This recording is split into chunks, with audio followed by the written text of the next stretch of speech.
কিভাবে বুঝবেন কোরআন মানুষের রচিত একটি বই? হ্যাঁ, এটা বোঝার বেশ কয়েকটি সহজ উপায় রয়েছে। মানুষের রচিত গ্রন্থে চিন্তার দুর্বলতা থাকবে। আপনার যদি ন্যূনতম যুক্তিবোধ থাকে, তাহলে সেসব ধূর্তামি খুব সহজে আপনি ধরে ফেলতে পারবেন। হাস্যকর বেশ কিছু বিষয় রয়েছে ইসলামে। আমরা ধীরে ধীরে সেসব বিষয়গুলো আলোচনা করব, আপনাদের সামনে তুলে ধরব।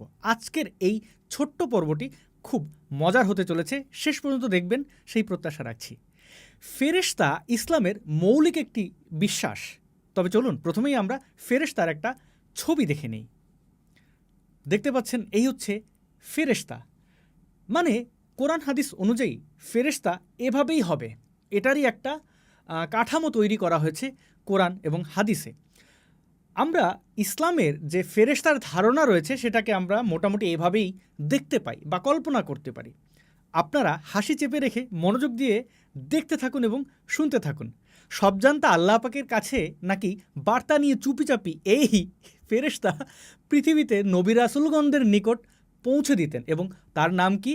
তার নাম জিব্রাইল। এবং ইনি একজন ফেরেশতা বা বার্তাবাহক। আল্লাহর বার্তা বলে কথা, সেগুলো খুব দ্রুত পৌঁছে দিতে হবে সেই আল্লাহর নবী রাসূলদের কাছে। তাই জিব্রাইলের ডানার প্রয়োজন। উড়ে উড়ে উড়ে উড়ে যেতে হবে জিব্রাইলকে। যত বেশি ডানা, তত দ্রুত পৌঁছাতে পারবে সে।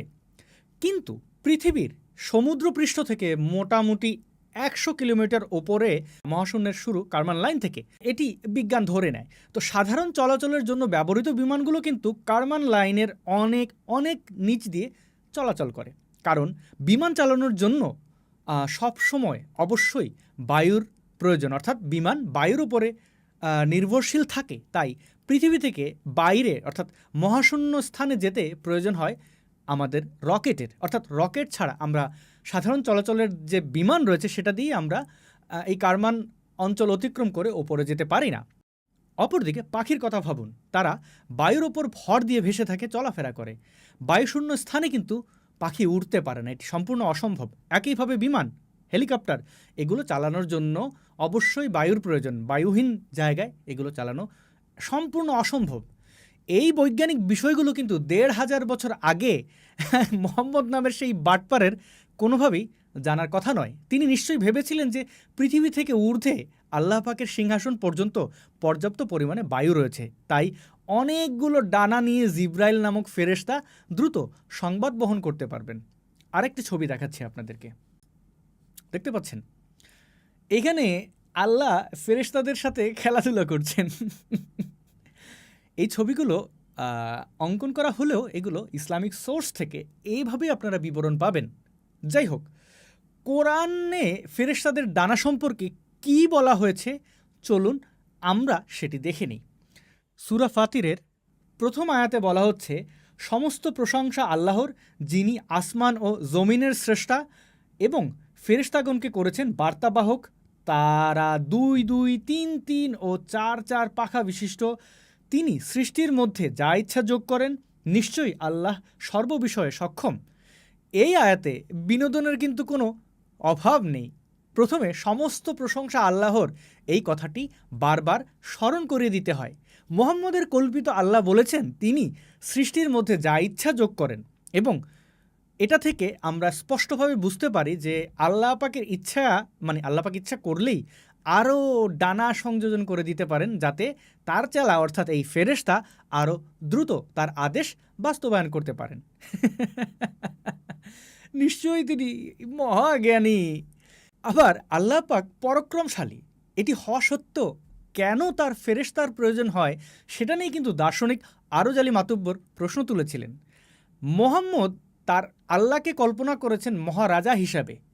তার তো আরশ বা সিংহাসন লাগবেই, তাই না? সেই মহান আল্লাহ তাআলার পেয়াদা লাগবেই, অর্থাৎ ফেরেশতা। ডিজিটাল যুগের এই যে বাস্তবতা, আমরা বিজ্ঞানভিত্তিক যে বিষয়গুলোর সাথে পরিচিত, সেগুলো মোহাম্মদের কোনোভাবেই থাকার কথা নয়। সেই মরুর একজন রাখাল ডাকাত, তার এইসব জ্ঞান থাকবেন, এটি স্বাভাবিক। তো সে সময় কিন্তু বিশ্বব্যাপী বেশ শক্তিশালী বিভিন্ন রাজার অস্তিত্ব ছিল এবং সেগুলো দেখেই সে নিজে নিজে কল্পনায় সাজিয়েছিলেন পৌত্তলিকদের সাধারণ এক দেবতা আল্লাহকে এবং তাকে শ্রেষ্ঠ হিসেবে সাজিয়েছিলেন। জিব্রাইল মোহাম্মদের কাছে বার্তা নিয়ে আসতেন, এটিও তিনি দাবি করেছেন। তো এটা আল্লাহ এবং মোহাম্মদ দুজনের কাছেই কিন্তু অতীব গুরুত্বপূর্ণ একটা বাহন, একটা সত্তা, তাই না? তাই কল্পনার গরুকে গাছে তুলতেই হবে। আমরা বুখারীর আরেকটি হাদিস থেকে দেখতে পাই, একটু খেয়াল করুন। এই হাদিসটি আপনারা খুব ভালোভাবে পড়ে নেবেন। এখানে মোহাম্মদ জিব্রাইলকে দেখিয়েছেন ৬০০ ডানা বিশিষ্ট অবস্থায়।